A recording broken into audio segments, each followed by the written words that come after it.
Hello students, welcome to chemistry class. हमारा chapter शुरू था, chapter number 2 that is solution. हमारा टॉपिक शुरू है 2.3 that is capacity of solution to dissolve a solid. इसके पहले के लेक्चर में हमने इंट्रोडक्शन पार्ट देखा था एंड टाइप्स ऑफ सॉल्यूशन हमने स्टडी किया था। Now we are going to study the capacity of solution to dissolve a solid. तो देखो वहाँ पे chemist need to know the capacity of solution to dissolve a solid. Chemist को पता करना रहता है कि सॉल्यूशन बनाने के लिए सोल्यूट हम जो डिज़ोल्व करने वाले हैं उसकी कैपेसिटी कितनी है। The capacity of solution to dissolve solute.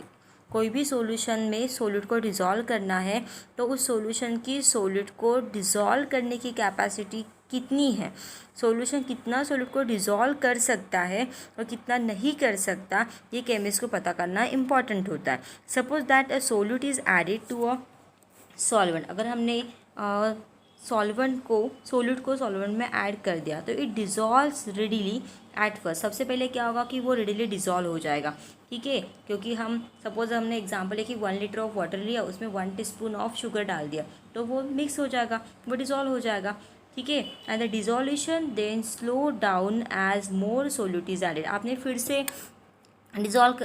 1 teaspoon add कर दिया उस शुगर उसमें तो फिर से डिज़ोल्व होगा। आपने फिर से 1 टीस्पून ऐड कर दिया, उसको भी मिक्स कर दिया, वो भी डिज़ोल्व हो गया। लेकिन ये एक हद तक होगा, एक पॉइंट तक होगा, और धीरे धीरे ये जो डिज़ोल्यूशन की प्रोसेस है वो क्या होती जाएगी, स्लो होती जाएगी। जैसे जैसे आप मोर सॉलिड को वहाँ पे ऐड करते जाओगे वैसे वैसे डिज़ोल्यूशन क्या होते जाएगा, स्लो होते जाएगा, ठीक है। एक ऐसी स्टेज आएगी, एक ऐसा पॉइंट आएगा कि जहाँ पे डिज़ोल्यूशन बंद भी होगा। मतलब आप धीरे धीरे सॉलिड को ऐड करते जाओगे तो वो प्रोसेस क्या होती जाएगी, डिज़ोल्यूशन की स्लो होती जाएगी, ठीक है। एंड इफ़ वी कंटिन्यू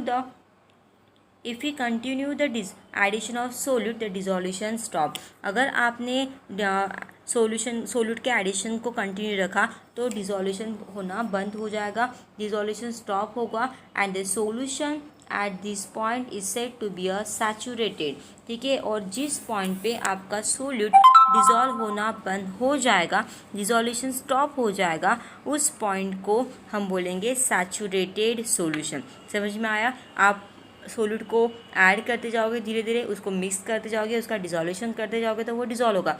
लेकिन जैसे जैसे आप और ज़्यादा सॉल्ट नहीं सॉलिड को ऐड करते जाओगे तो डिज़ोल्यूशन की प्रोसेस स्लो हो जाएगी और वहाँ पे एक ऐसी स्टेज आएगी, एक ऐसा पॉइंट आएगा जहाँ पे डिज़ोल्यूशन टोटली स्टॉप हो जाएगा and that point is called as a saturated point and that solution is called as a saturated solution. मतलब उस पॉइंट पे आपका सॉल्यूशन सैचुरेटेड हुआ है, मतलब फर्दर डिज़ोल्यूशन वहाँ पे पॉसिबल नहीं है। उस पॉइंट के बाद डिज़ोल्यूशन नहीं होगा। आप अगर सोल्यूट को ऐड करोगे तो वो सोल्यूट एक्स्ट्रा पीपीटी के फॉर्म में, प्रेसिपिटेट के फॉर्म में, सॉलिड फॉर्म में बॉटम में जमा होना स्टार्ट हो जाएगा, ठीक है।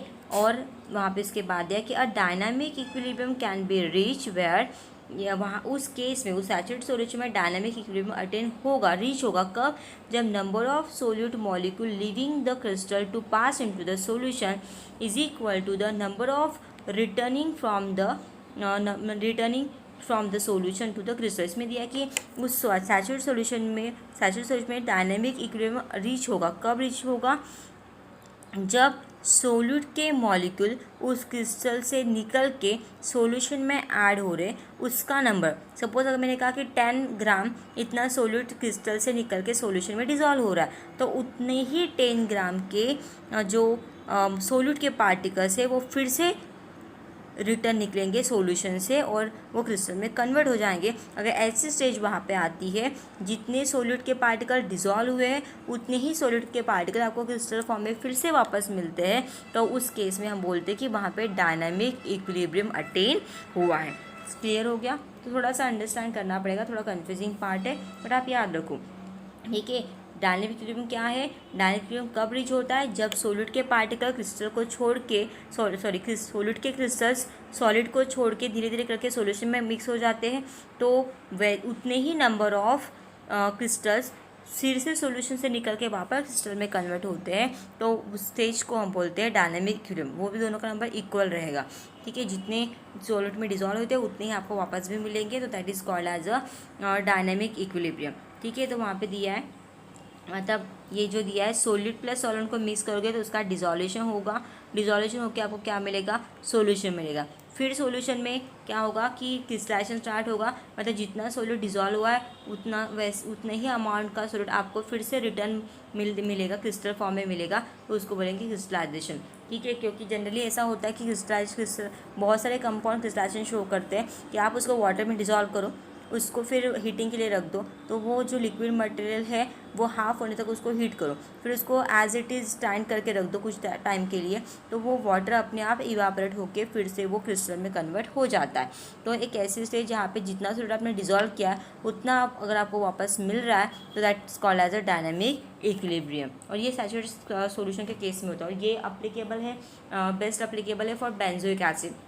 बेंजोइक एसिड के लिए एक प्रोसेस मतलब डायनामिक इक्विलिब्रियम अटेन करना बहुत आसान हो जाता है, वहाँ पे क्रिस्टल्स वापस भी आपको मिलते हैं।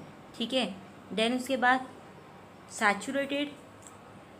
Saturated solution contain a maximum amount of solute dissolve in a given amount of solvent at a given temperature. तो सैचुरेटेड सॉल्यूशन क्या है?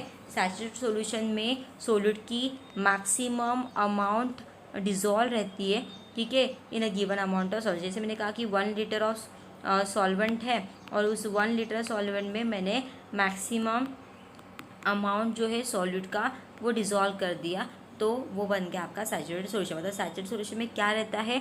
सॉल्यूट का मैक्सिमम अमाउंट रहता है जो गिवन अमाउंट ऑफ सॉल्यूट में डिज़ोल्व होता है, वो भी एक गिवन टेम्परेचर पे, उसी को ही हम क्या बोलते हैं? सैचुरेटेड सॉल्यूशन बोलते हैं। समझ में आया? Maximum amount of solute dissolve होता है गिवन अमाउंट ऑफ सॉल्वेंट में एट गिवन टेम्परेचर पे, उसी को ही हम बोलते हैं saturated solution. And a solution containing greater than equilibrium amount of solute is said to be a super saturated solution. ठीक है, और ऐसा सॉल्यूशन जो क्या कंटेन करता है? Greater than equilibrium amount. Equilibrium amount आपको पता ही है कि जितना डिजॉल्व किया उतना ही अमाउंट आपको वापस मिल रहा है, तो उसको हम बोलते हैं इक्विलिब्रियम अमाउंट। तो उस इक्विलिब्रियम अमाउंट से ज़्यादा अगर सोल्यूट उस सॉल्यूशन में प्रेजेंट है तो उसको हम बोलेंगे सुपर सैचुरेटेड सॉल्यूशन। मतलब डिजॉल्व होके ऑलरेडी वो सैचुरेटेड बना है, ऑलरेडी वो जमा है वहाँ पे, और जितना अमाउंट वहाँ पे इक्विलिब्रियम अमाउंट जितना प्रेजेंट है उससे ज़्यादा अमाउंट अगर उसमें हो गया तो और भी ज़्यादा सुपर सैचुरेटेड सॉल्यूशन बनेगा। मतलब और भी ज़्यादा अमाउंट सोल्यूट का वहाँ पे सेटल होते हुए आपको दिखेगा। समझ में आया?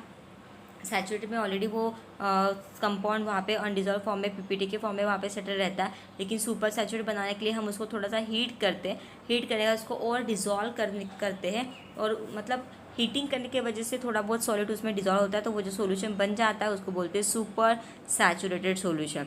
और that contain a greater than equilibrium amount of solute. Equilibrium amount से भी ज़्यादा अमाउंट का सोल्यूट उसमें प्रेजेंट रहता है, तो उस सोल्यूशन को बोलते हैं super saturated solution. Such solutions are unstable. ऐसे सोल्यूशन कैसे होते हैं? बहुत ज़्यादा अनस्टेबल होते हैं।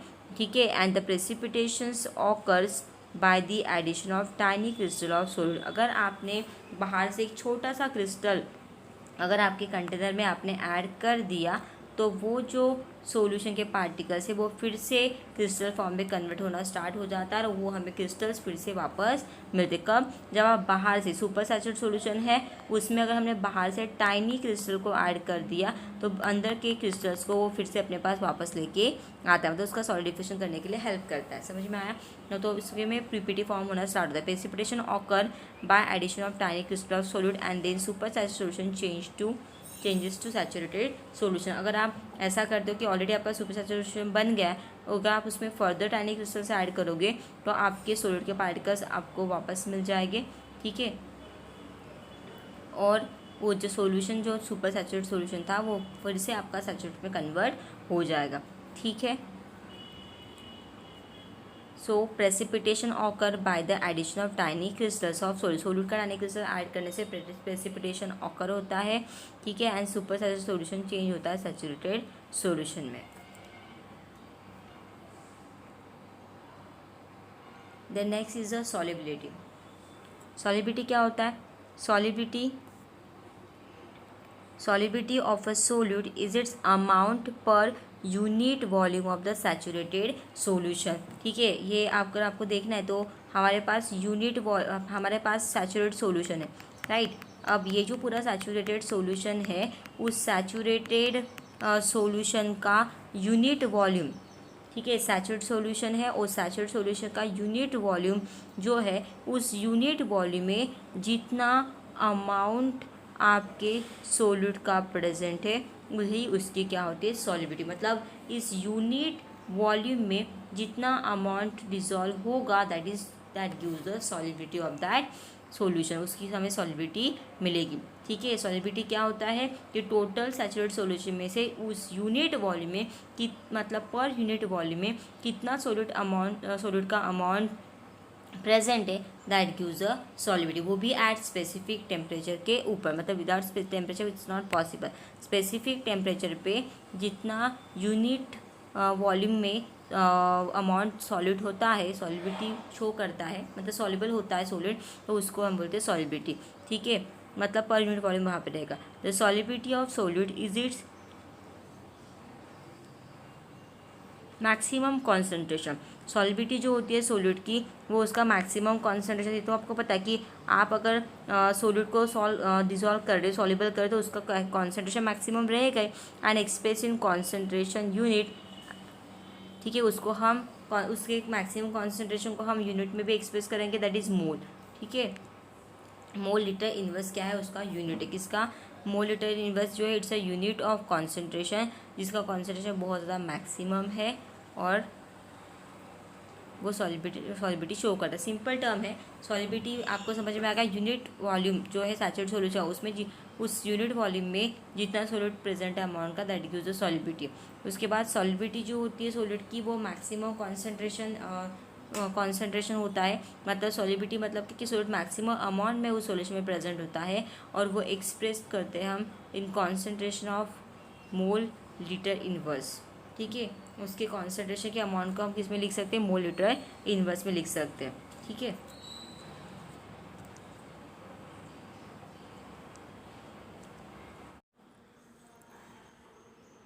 सॉल्युबिलिटी का हमने पॉइंट देखा है। सॉल्युबिलिटी में सोल्यूट जो है उसका मैक्सिमम कॉन्सेंट्रेशन होता है और उसके कॉन्सेंट्रेशन को हम यूनिट मोल लीटर, मतलब कॉन्सेंट्रेशन का जो यूनिट है जिसको हम एक्सप्रेस करते हैं मोल लीटर इनवर्स में या फिर मोल पर लीटर पे आप बोल सकते हो। देन नेक्स्ट आप topic is factors affecting solubility. उसमें देखो the extent to which a substance dissolve in a solvent varies greatly with a different substance।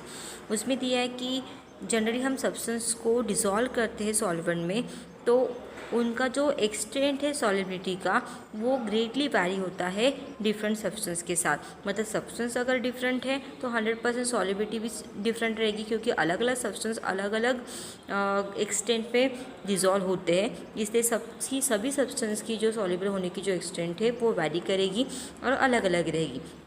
It depends on the nature of solute and solvent, temperature and pressure. और ये जो solubility है कि वो solute solvent में कितना dissolve होगा वो किसके ऊपर डिपेंड करता है, उस सोल्यूट एंड सॉल्वेंट का नेचर क्या है, इवन टेम्परेचर की कंडीशन क्या अप्लाई हो रही है, प्रेशर क्या अप्लाई हो रहा है, उसके ऊपर सॉल्युबिलिटी डिपेंड करती है। मतलब temperature, pressure, nature of solute and solvent, ये सारे फैक्टर सॉल्युबिलिटी को अफेक्ट करते हैं।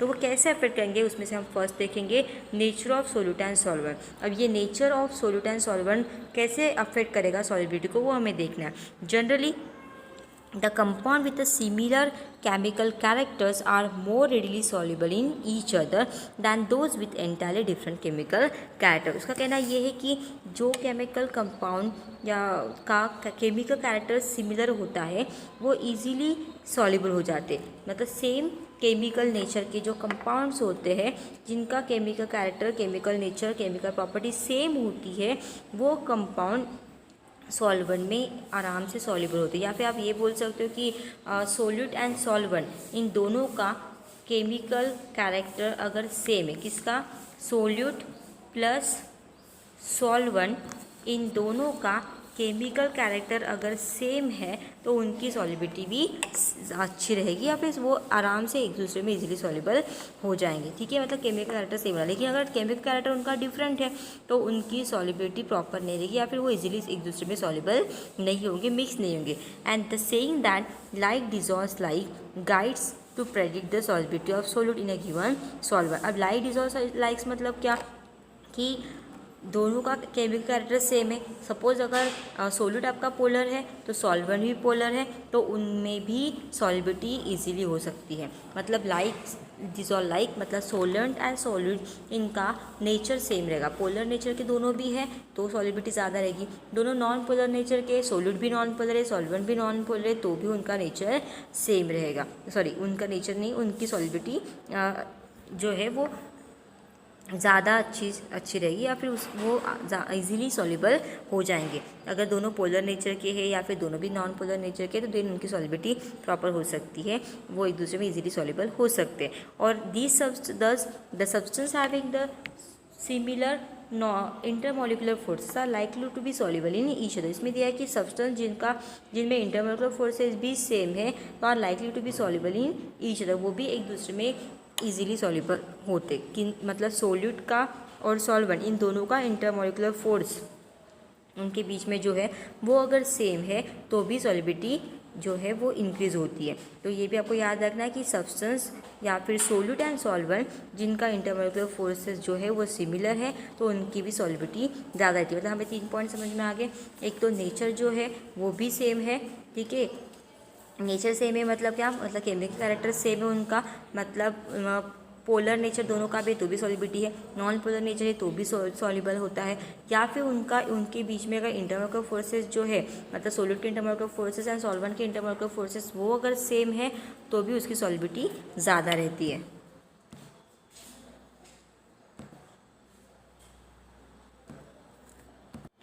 The next is this is because in these solute solvent and solvent interactions are of similar magnitude, ठीक है। सोल्यूट का सोल्यूट का एंड सॉल्वेंट का इंटरेक्शन जो है वो सिमिलर मैग्नीट्यूड शो करता है, ठीक है, क्योंकि अगर दोनों का केमिकल कैरेक्टर सेम है, दोनों का नेचर अगर सेम है सोल्यूट एंड सॉल्वेंट का, तो उनके इंटरेक्शन का मैग्नीट्यूड भी सेम ही रहेगा।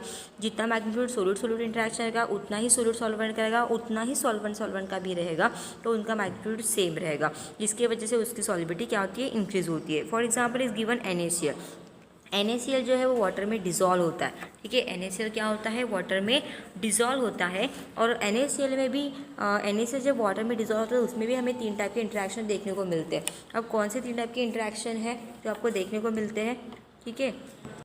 अब कितने टाइप के इंटरेक्शन जो है वो हमें देखने को मिलते हैं वहाँ पे।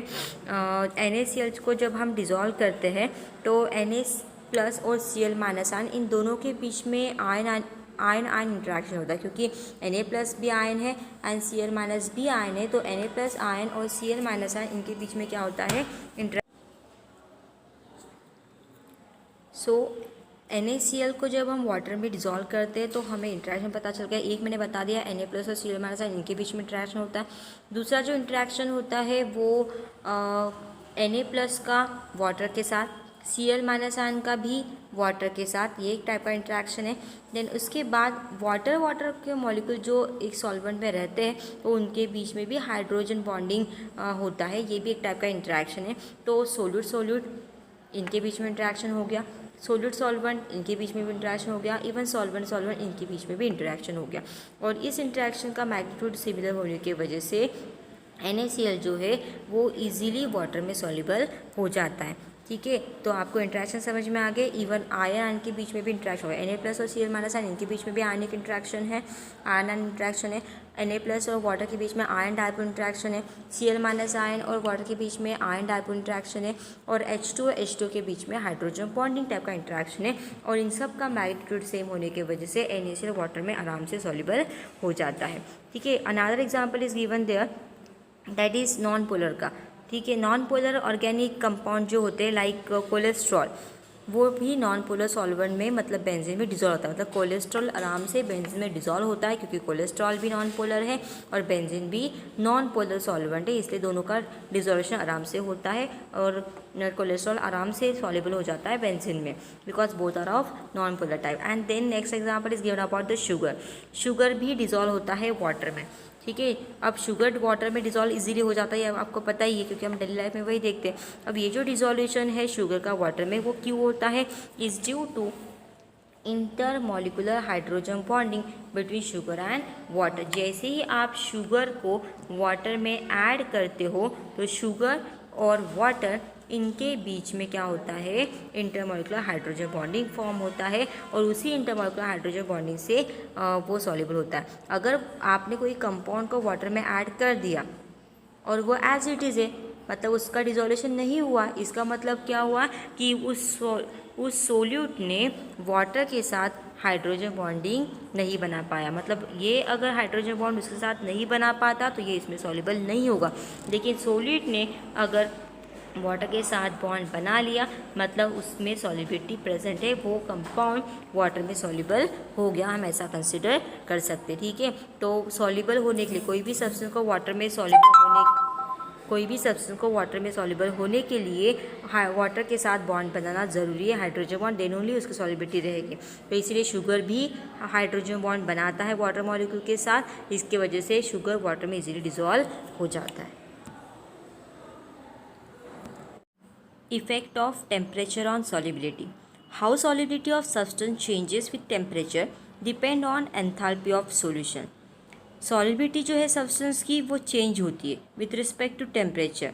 अब टेम्परेचर चेंज हुआ तो सॉलिबिलिटी भी चेंज होती है एंड वो डिपेंड करता है एंथैल्पी ऑफ सॉल्यूशन के ऊपर। And what is enthalpy?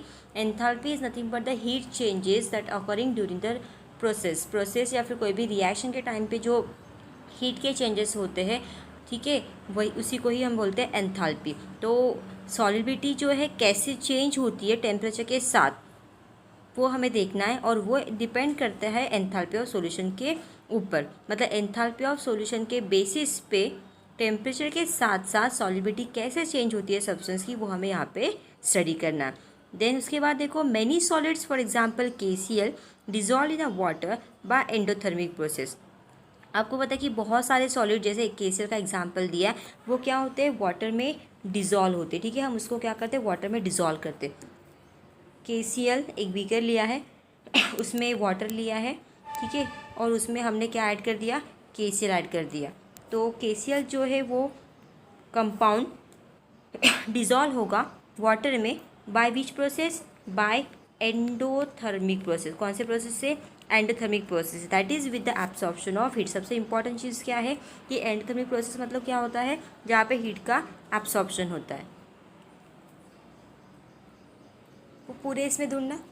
Ma'am बोल रही थी, वो जो मैम थे ना, मोरे मैम, हाँ, वो बोल रहे थे कि मतलब जितने वहाँ पे रखे हैं ना उतने देखिए, उसमें नहीं था मेरा मैम। जो इतना हाइट था उसमें ना, हाँ, उसमें नहीं है ना। कम वाला था, हाँ, उसमें नहीं था, उसमें भी नहीं था, उसके साइड में थे, उसमें भी नहीं था। बायो के रिकॉर्ड्स देखे क्या, जो बंच लगे हैं टेबल पे, ऐसे नीचे टेबल पे रखे, बेंच पे नहीं है, टेबल पे रखे अंदर के साइड में, एक के ऊपर एक, बहुत सारे ना ब्लू कलर के, हाँ हाँ, वहाँ पे ढूंढो।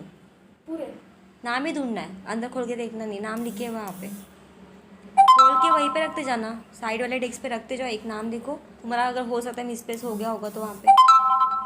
देखना पड़ेगा। अभी आए हो तो देख रहे हो, तो फिर बाद में देख लेती हूँ, ठीक है, समझ में आया ना। वहाँ पे वही वैसे रखना, जहाँ के रिकॉर्ड वहीं पे रखना, उठा के साइड में रखते जाओ, फिर वही उठा के वहाँ पे रख देना।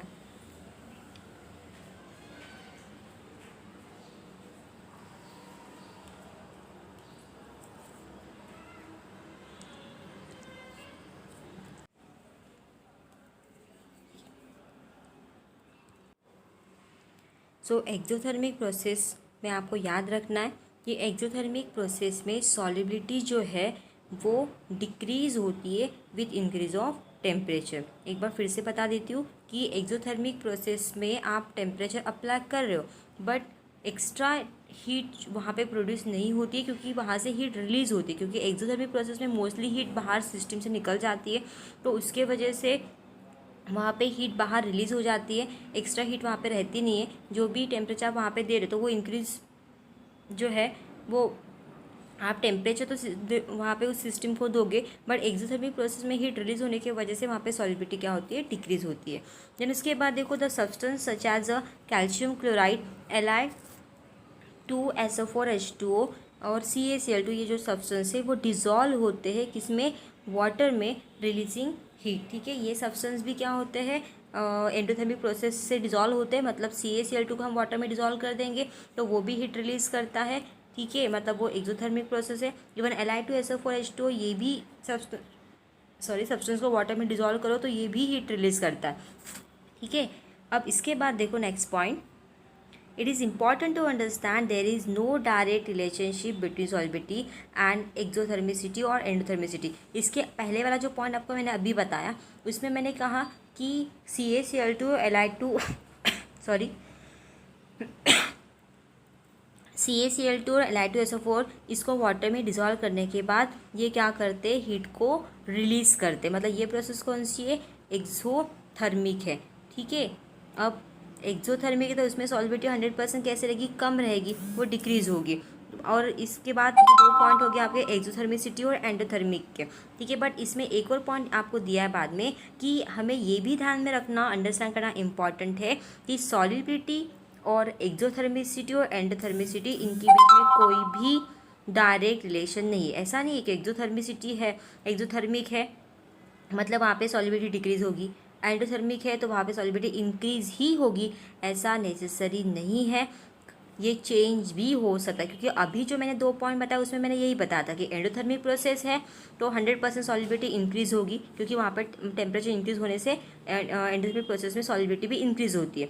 एक्सोथर्मिसिटी में क्या होता है कि एक्सोथर्मिसिटी में आप टेम्परेचर बढ़ा लो बट एक्सोथर्मिक होने की वजह से हीट बाहर रिलीज होती है तो उसकी वजह से उसकी सॉलिबिलिटी क्या होती है, डिक्रीज़। तो एंडोथर्मिक में सॉलिबिलिटी इंक्रीज़ एंड एक्सोथर्मिक में सॉलिबिलिटी डिक्रीज़ होती है। ठीक है।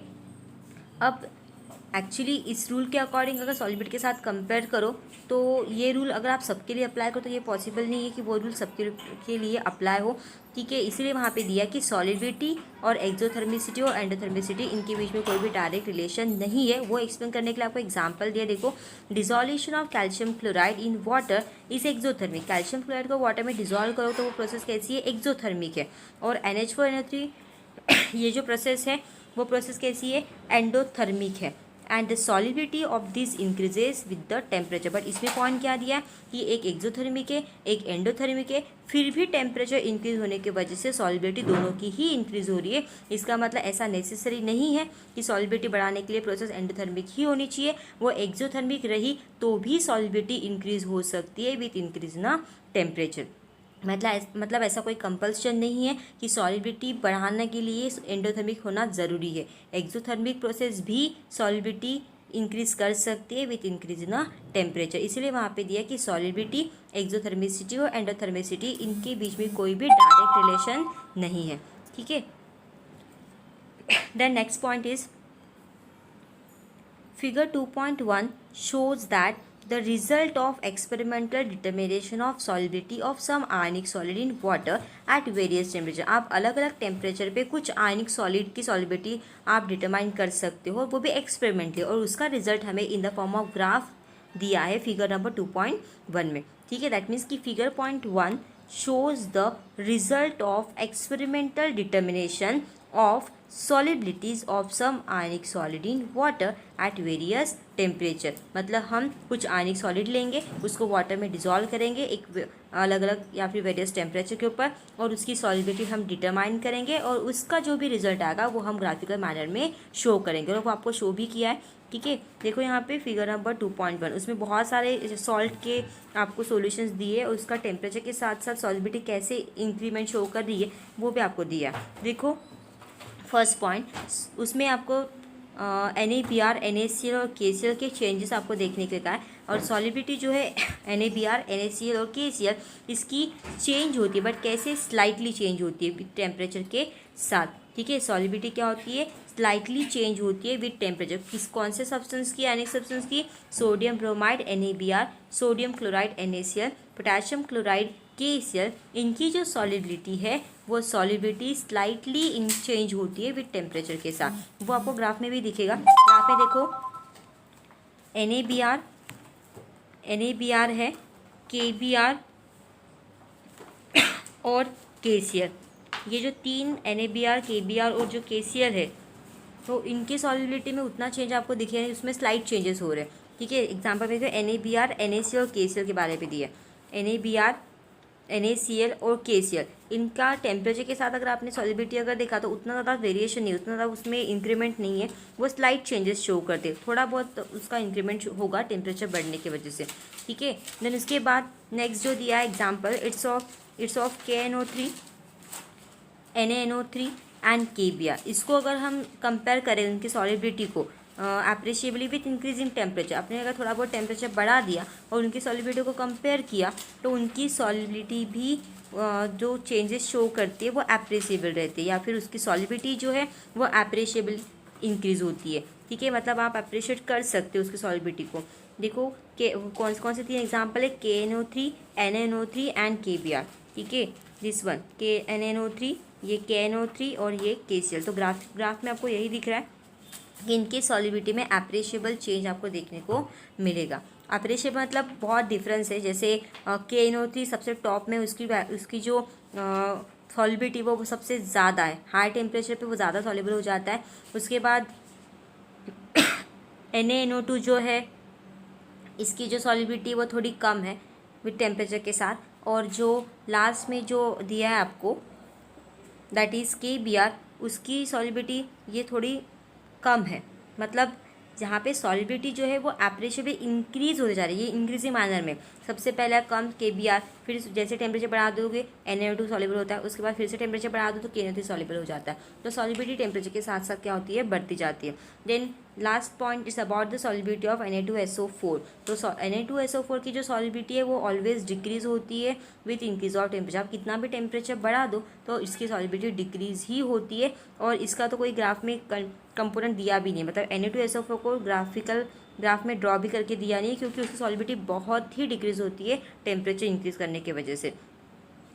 Then solubility of gases in water usually decreases with increase of temperature. और गैसेस के साथ क्या होता है कि अगर आप टेम्परेचर बढ़ा देते हो तो गैसेस जो गैसेस होती है वो वाटर में बिल्कुल भी सॉल्युबल नहीं होती। इनफैक्ट टेम्परेचर बढ़ाने से उनकी सॉलिबिलिटी क्या होती है, डिक्रीज होती है।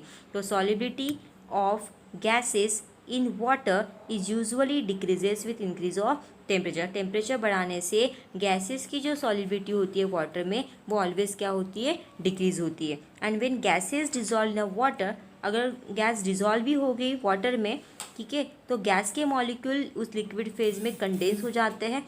ठीक है, एंड कंडेंसेशन की प्रोसेस कैसी है, एक्सोथर्मिक है, और एक्सोथर्मिक प्रोसेस में हीट क्या होती है, रिलीज होती है। अगर हीट रिलीज हो रही है तो इसका मतलब क्या कि वहाँ पर टेम्परेचर जो है वो इंक्रीज होगा, बट एक्स्ट्रा टेम्परेचर वहाँ पे या फिर हीट मिलेगी नहीं, क्योंकि प्रोसेस एक्सोथर्मिक है। तो टेम्परेचर इंक्रीज होने के वजह से वहाँ पे वाटर जो गैस का जो सॉलिबिलिटी है वो अपने आप क्या हो जाएगा, डिक्रीज होगा। और इसका रीज़न क्या है कि गैस के जो मॉलिक्यूल है वो लिक्विड फेज में कंडेंस हो जाते हैं, उसके वजह से उसकी सॉलिबिलिटी क्या होती है, डिक्रीज होती है। और वैसे भी वो एक्सोथर्मिक प्रोसेस है ही। एक्सोथर्मिक प्रोसेस में मोस्ट ऑफ द केसेस में क्या होता है कि सॉलिबिलिटी जो है वो डिक्रीज ही होती है विथ इंक्रीज इन टेम्परेचर।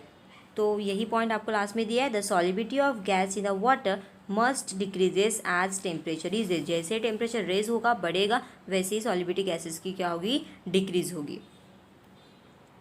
तो next point is effect of pressure on solubility. ठीक है, अब हमें इफेक्ट ऑफ प्रेशर देखना है, सॉलिबिलिटी के ऊपर प्रेशर का क्या इफेक्ट होता है।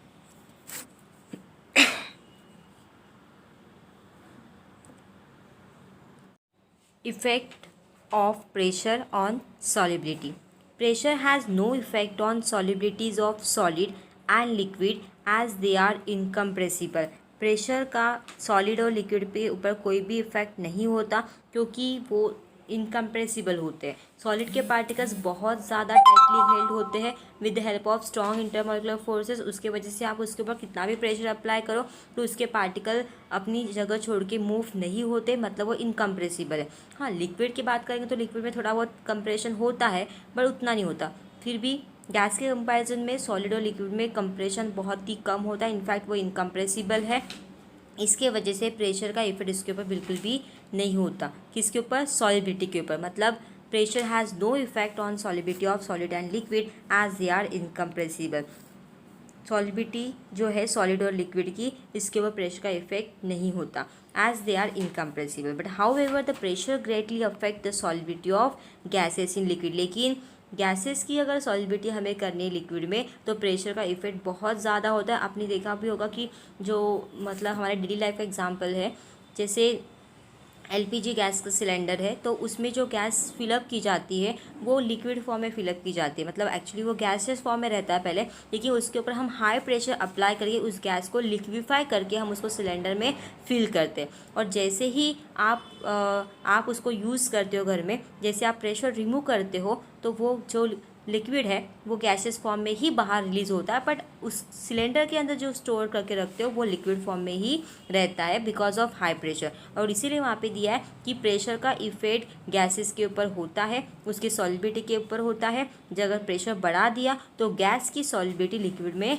100% बढ़ती है, और सॉलिड और लिक्विड के केस में ये पॉसिबल नहीं है, क्योंकि सॉलिड और लिक्विड में कोई भी पार्टिकल्स जो है वो इजीली कंप्रेस नहीं होते, वो इनकम्प्रेसिबल होते हैं। उसकी वजह से प्रेशर का उसके सॉलिबिलिटी के ऊपर कोई भी इफेक्ट नहीं होता। किस केस में? सॉलिड एंड लिक्विड के केस में। और गैसेस के केस में क्या होता है कि आप जितना ज़्यादा प्रेशर उस गैस के ऊपर अप्लाई करो उतना ज़्यादा गैस वो लिक्विड में सॉलिबिलिटी शो करेगी, मतलब solubility of gases in liquid increases with increase in temperature.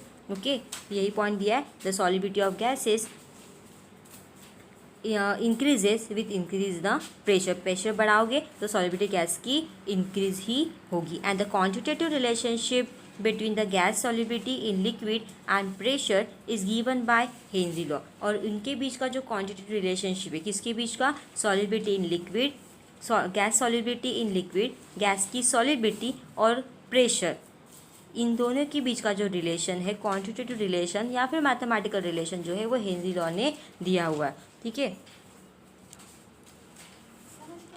Gas की जो सॉलिबिलिटी होती है लिक्विड में, उसका प्रेशर के साथ एग्जैक्ट क्या रिलेशन है वो हम मैथमेटिकली देखेंगे बाय हेनरी लॉ से। So what is Henry law? It state that the solubility of a gas in a liquid is directly proportional to the pressure of the gas over the solution. जो gas की जो solubility होती है liquid में वो directly proportional होती है किससे? Pressure of the gas over the solution. ठीक है, सॉलिबिलिटी जो है गैस की उसको हम एस से डिनोट करते हैं, कैपिटल एस, और प्रेशर जो है डायरेक्टली प्रोपोर्शनल टू पी। अब यहाँ पे डायरेक्टली प्रोपोर्शनल, इसका मतलब क्या है कि गैस की जो सॉलिबिलिटी है लिक्विड में वो इंक्रीज होती है जब आप प्रेशर बढ़ाते हो, क्योंकि डायरेक्टली प्रोपोर्शनल का मतलब क्या कि एक क्वांटिटी को आपने बढ़ा दिया तो दूसरी भी क्वांटिटी बढ़ती है। तो अगर प्रेशर आपने बढ़ा दिया तो गैस की सॉलिबिलिटी लिक्विड में 100% बढ़ेगी, गैस इजीली सॉल्युबल हो जाएगी। ठीक है, मतलब वो जल्दी से सॉल्युबल हो जाएगी।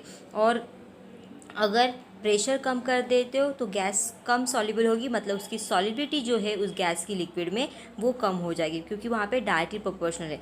अगर प्रेशर बढ़ गया तो सॉलिबिलिटी बढ़ेगी, प्रेशर कम रहा तो सॉलिबिलिटी भी कम रहेगी। तो ये उसका स्टेटमेंट है। It state that the solubility of gases in liquid is directly proportional to the pressure of the gas over the solution। उसी को ही मैथमेटिकली लिख के दिया है।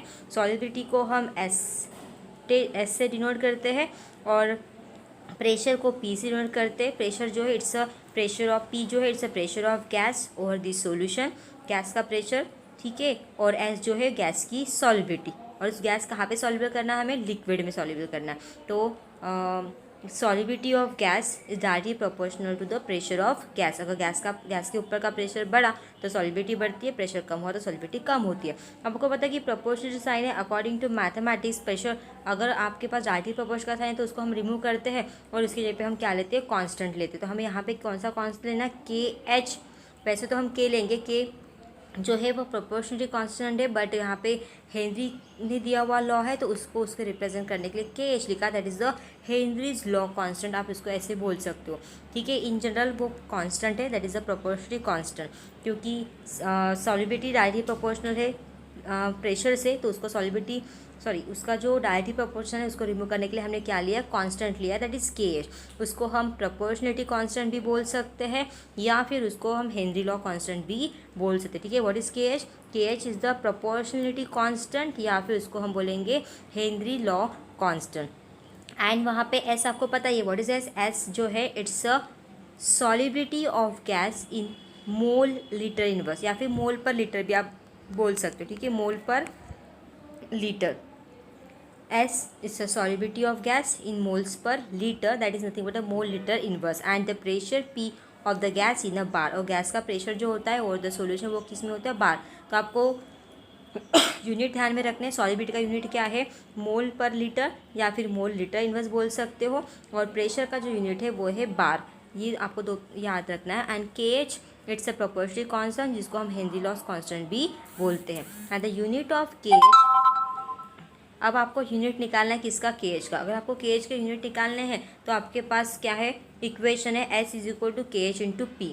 तो हम KH को यूनिट निकालें तो KH को एक साइड में रखेंगे और इस P को इस साइड में शिफ्ट करेंगे, तो it get convert into what, S upon P is equals to KH। उसको अगर हमने सीधा करके लिखा तो KH पहले लिखेगा, KH is equal to S upon P, ये आपका इक्वेशन बन जाएगा। ठीक है, तो आपका इक्वेशन क्या है, KH is equal to S upon P, मतलब KH को एक साइड में रखेंगे और बाकी ये टर्म इस साइड में लेके जाएंगे, तो it get convert into KH is equal to S upon P। अब ये दो टर्म हमें पता चल गई। आप उसको यूनिट निकालना है आपको, प्रोपोर्शनलिटी कांस्टेंट और हेनरी लॉ कांस्टेंट का। तो हम सॉलिबिलिटी का यूनिट लिखेंगे पहले, जो है मोल लीटर इनवर्स, ठीक है, और प्रेशर का यूनिट है बार, राइट। और अब ये बार डिनोमिनेटर में है, इसको हम न्यूमरेटर में लेके जाएंगे तो वो हो जाएगा बार इन्वर्स, ठीक है, क्योंकि बार के ऊपर कुछ भी नहीं मतलब 1 है, जब वो ऊपर जाएगा तो वो माइनस में हो जाएगा, मतलब हम क्या लिखेंगे, मोल लीटर इन्वर्स बार इन्वर्स, ठीक है। ये उसका यूनिट हो गया किसका, KH का। What is KH, it's a Henry's law constant that is also called as a proportionality constant. What's the unit of KH, mole litre inverse bar inverse, ठीक है, mole litre inverse bar inverse जो है it's unit of the KH। Now in case, या फिर आप consider करोगे कि when pressure P is equals to 1, अगर आपके इसमें pressure P is equals to 1 है तो KH इज इक्वल टू क्या रहेगा, S रहेगा। कैसे, इस इक्वेशन के अकॉर्डिंग, अगर आप इस इक्वेशन में प्रेशर को 1 रखते हो तो ये टर्म पूरी 1 हो जाएगी। 1 अगर हो गया तो बचा क्या, KH is equal to S, ठीक है। मतलब जब आप प्रेशर 1 बार अप्लाई करते हो सॉल्यूशन के लिए, तब उस सॉलिबिलिटी जो है उस सब्सटेंस की वो किसके इक्वल रहेगी, प्रोपोर्शनलिटी कांस्टेंट, मतलब हेनरी लॉ कांस्टेंट की इतनी रहेगी। कब, जब आप प्रेशर 1 बार अप्लाई करते हो सॉल्यूशन में, प्रेशर 1 बार है तो उस केस में सॉलिबिलिटी जो है वो किसके इक्वल रहेगी, हेनरीज लॉ कांस्टेंट की इतनी ही रहेगी। जितनी हेनरीज लॉ कांस्टेंट की वैल्यू रहेगी उतनी ही उसकी सॉलिबिलिटी रहेगी। क्लियर हो गया। कब, जब प्रेशर 1 बार रहेगा तो KH is equal to S, that is proportionality constant, that is nothing but Henry's law constant is equals to solubility रहेगी, ठीक है। वहाँ पे वही दिया है आपको स्टेटमेंट के फॉर्म में कि KH is the solubility of the gas in the liquid, ये तो पता ही है। इस इक्वेशन का मीनिंग दिया है यहाँ पे कि KH is the solubility of gas in a liquid when its pressure over the solution of 1 bar। KH is equal to S कब होता है, ठीक है। KH ये सॉलिड, KH मतलब इस Henrys law constant, and Henrys law constant किससे equal है, सॉलिबिलिटी से। और ये कब होता है, जब आप सॉल्यूशन कितना अप्लाई करते हो, प्रेशर 1 बार अप्लाई करते हो तब। देन इसके बाद नेक्स्ट है exceptions to Henry law. I hope आपको ये टर्म समझ में आ गई। इसका simple term Henry's law constant आपको सिंपल याद रखना है। इसमें हम सॉलिबिलिटी को डायरेक्टली प्रोपोर्शनल लिखाएंगे pressure. Solubility of a gas in a liquid is directly proportional to pressure. फिर प्रोपोर्शनल साइन रिमूव किया, उसके जगह पे हमने KH लिया, उसको हम प्रोपोर्शनल कांस्टेंट बोल सकते हैं या फिर हेनरीज लॉस कांस्टेंट भी बोल सकते हैं। आपको सॉलिबिलिटी का यूनिट याद रखना है, it is a mole litre inverse. Pressure का यूनिट याद रखना है बार, ठीक है। और उसके अकॉर्डिंग अगर हमें KH इस हेनरीज लॉस का कांस्टेंट का यूनिट निकालना है तो हम उसको इस फॉर्मूले को KH के टर्म में कन्वर्ट करेंगे। KH को एक साइड में रखेंगे, S और P को शिफ्ट कर देंगे, फॉर्म से KH is equal to S upon P ये मिलेगा। फिर सॉलिबिलिटी का यूनिट है मोल लीटर इनवर्स, वो पुटअप किया, बार पुटअप किया। अब बार डिनोमिनेटर में उसको ऊपर लेके गए तो वो न्यूमरेटर में आएगा, मोल लीटर इनवर्स बार इनवर्स का यूनिट रहेगा, ठीक है। और जब आप प्रेशर 1 बार अप्लाई करोगे तो उस केस में KH is equal to S आपको मिलेगा, मतलब सॉलिबिलिटी जो है गैस की is equal to the Henry's law constant. कब, जब प्रेशर 1 बार रहेगा तब, ठीक है। देन उसके बाद exception to Henry law. Henry law के कौन से एक्सेप्शन है, तो जनरली हेनरी लॉ किसके लिए अप्लीकेबल है, गैसेस के लिए अप्लीकेबल है, और वो भी उसमें गैस जो है वो जनरली सॉल्युबल होती है सॉरी गैसेस जो है हेनरी लॉस के अकॉर्डिंग गैस की सॉलिबिलिटी हमें एक्सप्लेन करना, और मोस्ट ऑफ द गैसेस जो है वो लिक्विड में सॉल्युबल होती है। बट इसमें एक्सेप्शन कौन सा है, देखो gases like NH3 and CO2, ammonia और कार्बन डाइऑक्साइड लाइक गैसेस जो है do not obey the Henry law, ये हेनरी लॉ को ओबे नहीं करती, मतलब वो लिक्विड में सॉल्युबल नहीं होती, मतलब वाटर में सॉल्युबल नहीं होती। And reason is that this gases react with water. इसका रीज़न क्या है कि ये गैसेस को अगर हमने वाटर में डिज़ोल्व किया तो ये क्या होती है, वो गैसेस के साथ रिएक्ट हो जाती है डिज़ोल्व होने के बजाय, वो मिक्स नहीं होती, वो गैस के साथ, वो लिक्विड के साथ मतलब वाटर के साथ रिएक्ट ही हो जाती है। और जब अमोनिया के गैस वाटर के साथ जब रिएक्ट होते हैं तो it forms ammonium ion and OH minus ion को वो फॉर्म करती है। दूसरा एग्जांपल दिया CO2 गैस का। CO2 गैस को जब आप वाटर में डिज़ोल्व करना चाहोगे तो वहाँ पे एक नया कंपाउंड बनता है, दैट इज़ H2CO3। ठीक है, तो ये दो एक्सेप्शनल केसेस है हेनरी लॉ को कि ये जो गैसेस है वो लिक्विड में सॉल्युबल नहीं होती है, अमोनिया और कार्बन डाइऑक्साइड, ठीक है, बल्कि वो वाटर के साथ रिएक्ट होकर आपको न्यू कंपाउंड देती है। जैसे NH3 जब वाटर के साथ रिएक्ट होता है, अमोनिया जब वाटर के साथ रिएक्ट होगा, it forms ammonium ion plus OH minus ion. Second इसमें कार्बन डाइऑक्साइड गैस को वाटर में अगर डिजोल्व किया तो इट फॉर्म्स H2CO3। ठीक है, तो ये उसका एक्सेप्शनल केस हो गया। And because of this reaction ammonia and CO2 gases have a higher solubility than expected by Henry law.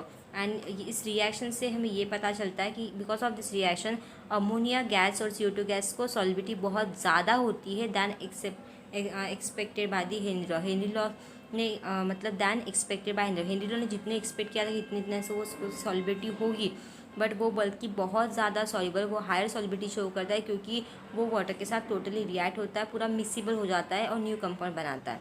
तो ये आपको याद रखना है। मैंने आपको पहले कहा था कि NH3 और CO2 ये लॉ ओबे नहीं करते, मतलब एक्चुअली वो सॉल्युबल गैसेस के लिए पॉइंट दिया है, पर यहाँ पे बोला है हेनरी लॉ ने लास्ट में कि NH3 और CO2 रिएक्ट होने की वजह से वो हाईली सॉल्युबल होते हैं। ठीक है, तो ये आपको याद रखना है। पहले कहा था कि वो सॉल्युबल नहीं रहते, बट वो सॉल्युबल रहते, इनफैक्ट वो रिएक्ट होते हाईली सॉल्युबल हो जाते हैं। NH3 and CO2 gas have a highest solubility than expected by Henry law ने जो एक्सपेक्ट किया उससे भी ज़्यादा वो वाटर में सॉल्युबल हो सकते हैं।